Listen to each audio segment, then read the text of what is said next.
All right, Shalom. Want to start by saying, Call halal, Yahawah, BAHASHAM, YAHAWASHI, BAHASHAM Kakadash.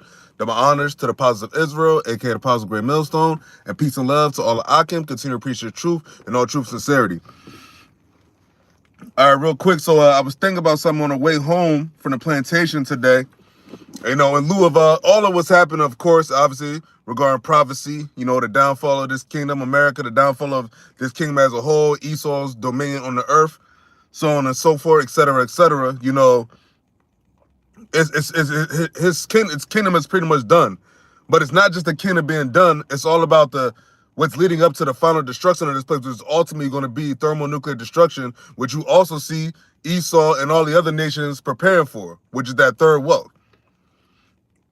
Now, if you now take away the elites and all the super rich of Esau, when you think about the masses of Esau, those are the people that are really feeling the brunt of it, the brunt of the hit right now.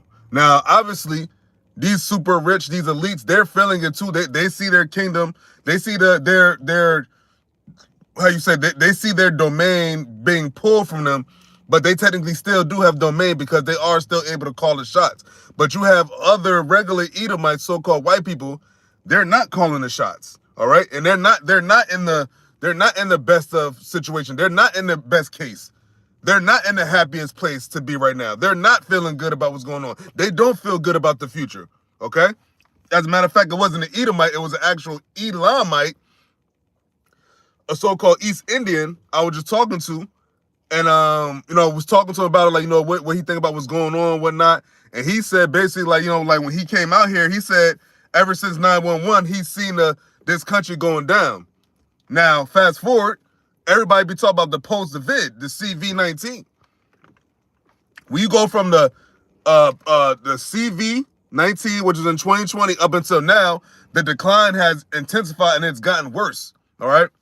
Now, today I was thinking about which I'm bringing in that's what I got the title of the video, Lamentations, the 4th chapter, the 21st verse, where it talks about saying, "Rejoice and be glad, O daughter of Edom." Now, as of right now, the masses of Esau, the masses of the Edomites, they can't really rejoice and be glad right now. And I'm actually going to the word rejoice, all right? In the blue letter and the actual etymology, because when you go into that word rejoice, they can't really do that right now because it talked about a present time to be joyous. Now, at this present time, could Esau right now be joyous? I think not, because why? The mass of Edomites see their world crumbling before their very eyes, especially American Edomites. All right, so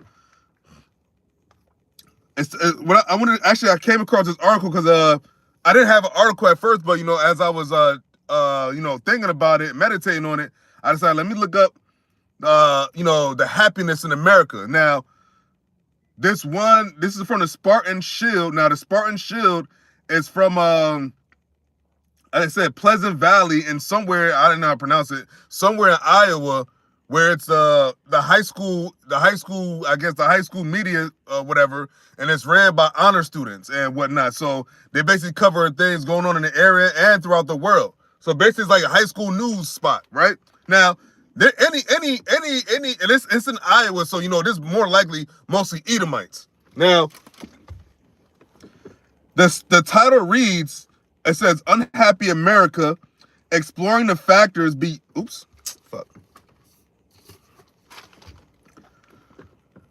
exploring the factors behind the decline in national happiness throughout the U.S."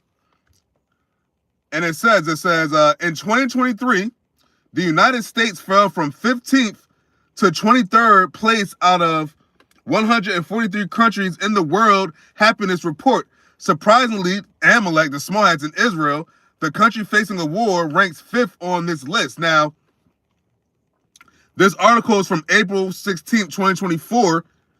So the whole thing in 10/7, that started in 2023. It says the mental health of Americans is declining rapidly, with over 50 million struggling with mental illness in 2022. This decline raises questions, especially considering America's reputation for vast opportunities and freedom.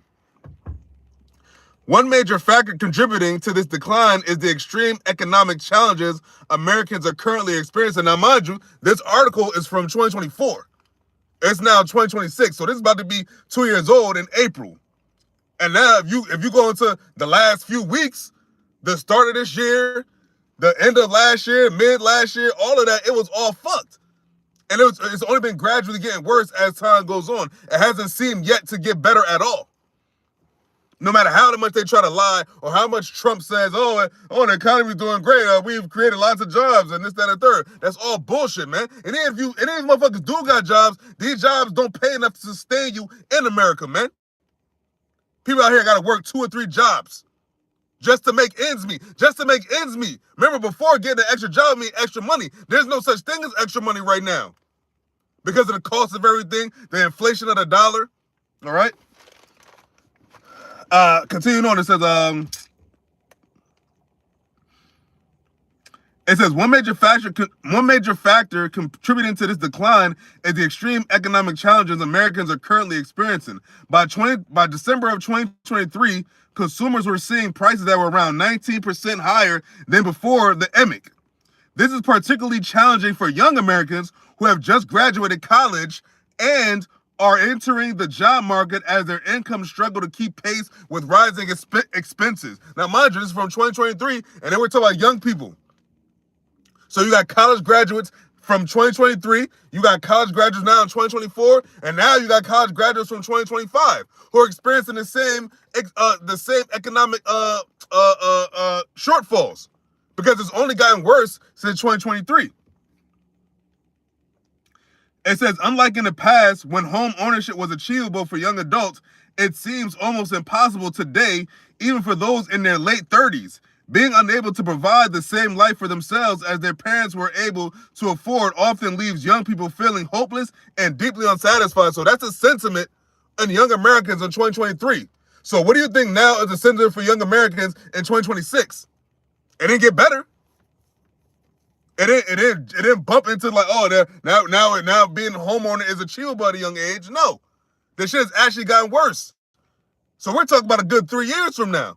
3 years ago, excuse me. Shit, keep going dark.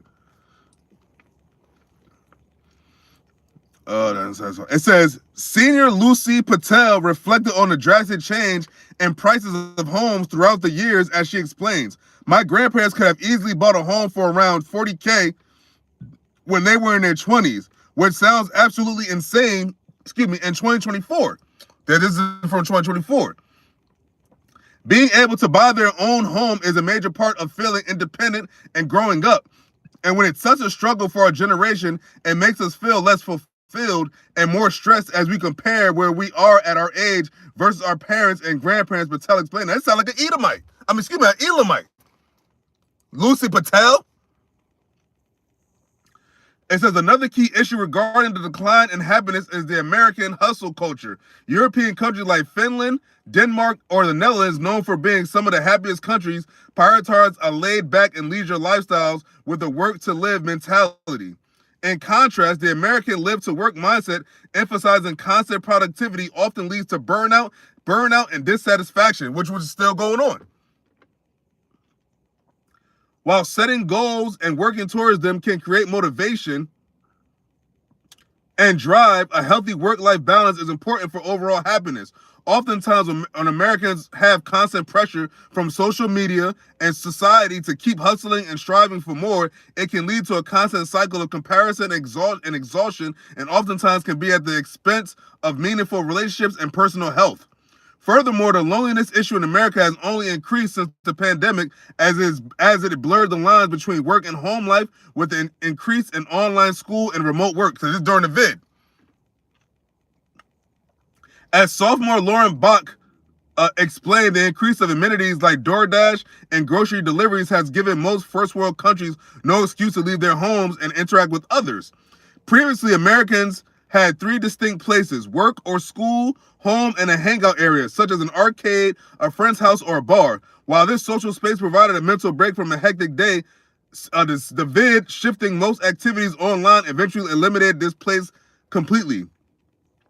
We were forced to go outside even if we didn't feel like it, whether that be school, work, or to run errands. But now with everything on the tip of our fingers, our generation is losing our sense of community and strong relationships, Patel stated. Now, this is somebody, a young person speaking in 2024. So this person is still a young person.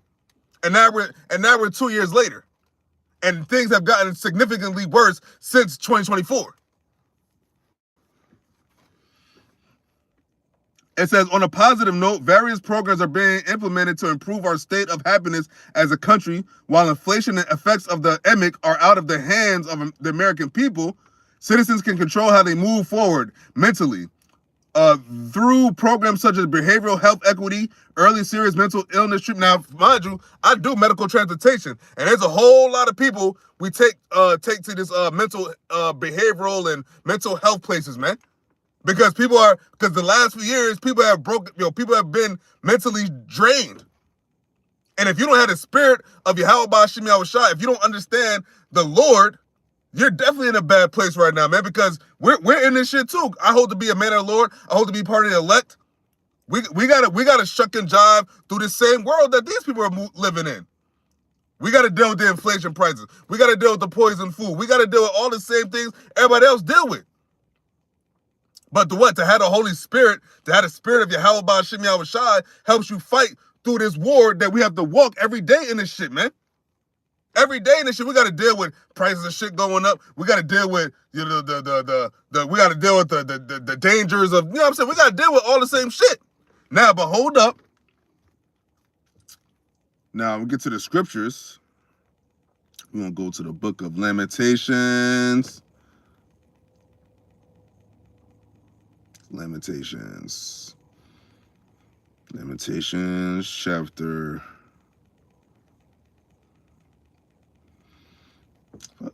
4, verse 21. Now, this is the book of, hold up, excuse me.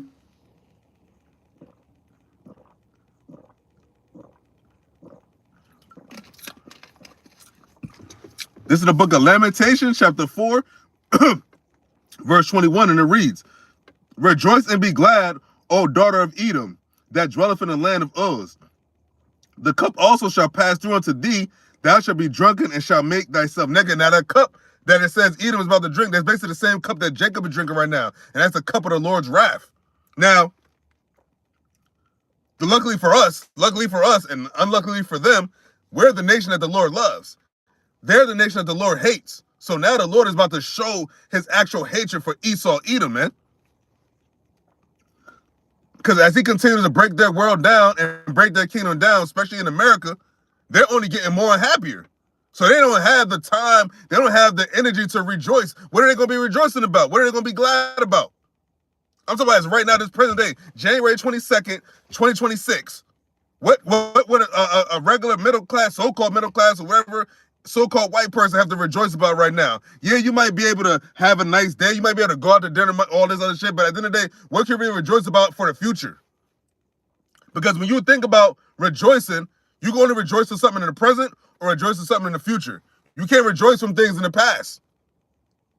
You can't, like, what's the scripture say? If it says, you can't remember prosperity and a time of your affliction, and you're not going to remember your you're not going to remember your affliction and the time of your prosperity.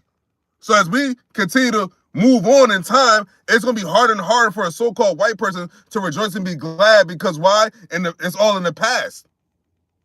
And their future is not that bright. The only brightest they're going to get is a nuclear fire, especially in America. It says, verse 22, it says, the punishment of thine iniquity is accomplished, O daughter of Zion. Because what? That's the Israelites. So right now, as the time goes on, our punishment is being more and more accomplished, and we're about to be the hell up out of it. We're not going to be in slavery. We're not going to be in captivity too much more.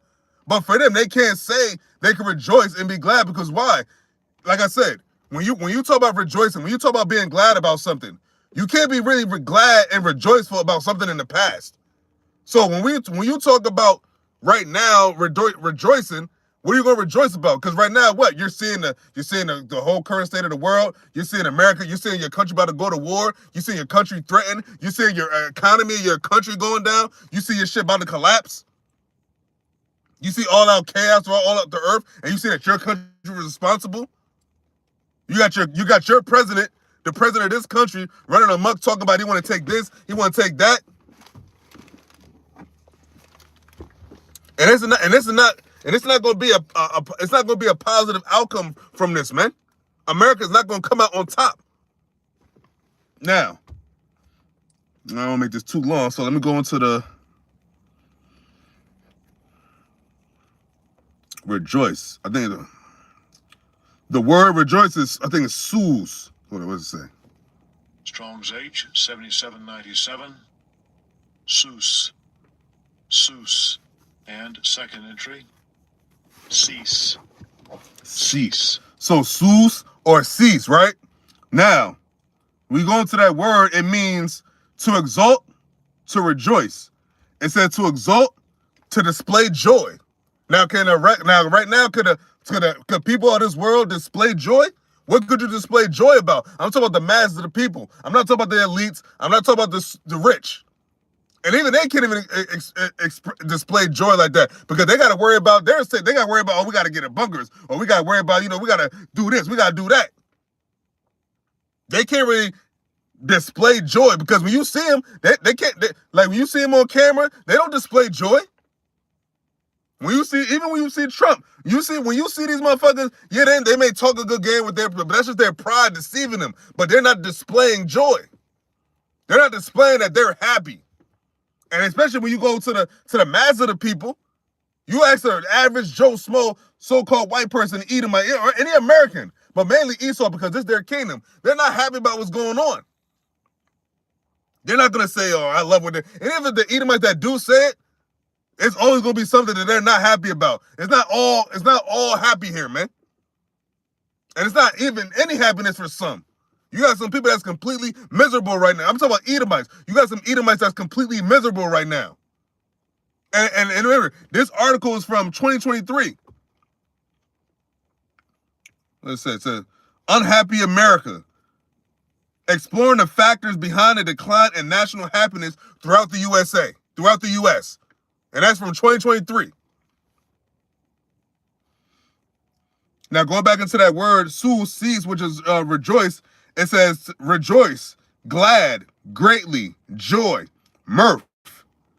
And in the Strong's definition, it says to be bright, i.e. cheerful, be glad, greatly, joy, make mirth, rejoice. Now, can they do that right now? Could you be bright? Could you be cheerful? What could you have to be cheerful about when you see the country you live in, so-called economy, about to collapse? And you see that your country that you're living in about to go to all-out war with the world, man. Going to war with your allies. There's not a lot of room to be cheerful if you're a so-called Edomite. I'm talking about you're a red-blooded American, man. I'm not talking about this coon-ass niggas. And I'm not even talking about the heathens that's here, man. Because they don't have that much to be joyful about. But I'm talking about the Edomites who this kingdom, who this country was set to serve and to be great for. What was whole Trump's slogan? Make America great again. And make it great for who? The Edomites. Make it great to them where they felt that they were on top. All right?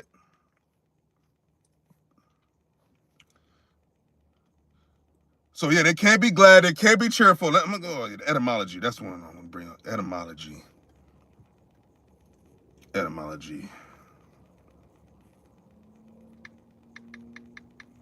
Oops.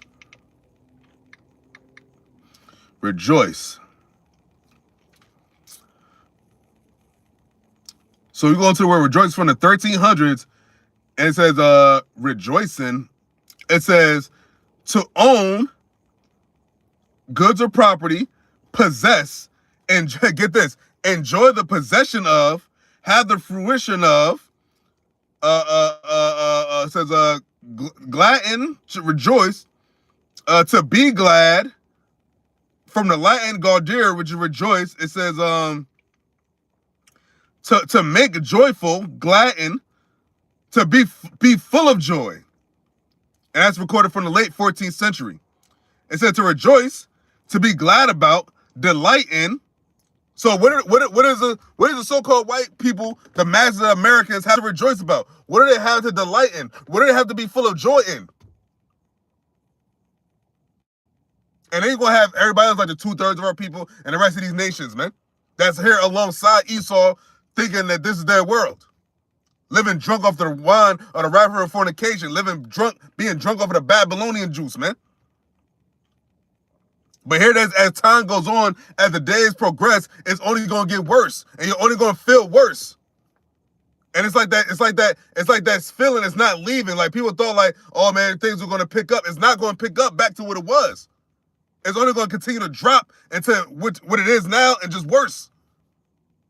If you even heard what the I think the Serbian, I think a Serbian Prince of Serbia, the king of president of Serbia, I believe, at the Davos convention in Davos, Switzerland, and the World Economic Forum, he said, what? This year is going to be worse than last year, and next year is going to be worse than this year. Basically saying that, yo, this all fucked up. Because the war is going to intensify. They're going to bring out the MOTB. Jacob's trouble going to come. Satan's house still going to be divided. You're going to start a sedition among men. They're not going to regard their kings nor princes. The uproars are going to continue. The violence is going to continue. The economic downturn is going to continue. It's all going to continue to get worse. All the bad things that's happening now is just going to continue to get worse as we speak. And we're only in the so-called first month of this so-called new year. January got a week or two left in January. Then we're going to go into February. So in January 20th already made a year since this dude's been in office. And look how much has happened. He's made his people be able to rejoice and be glad less and less.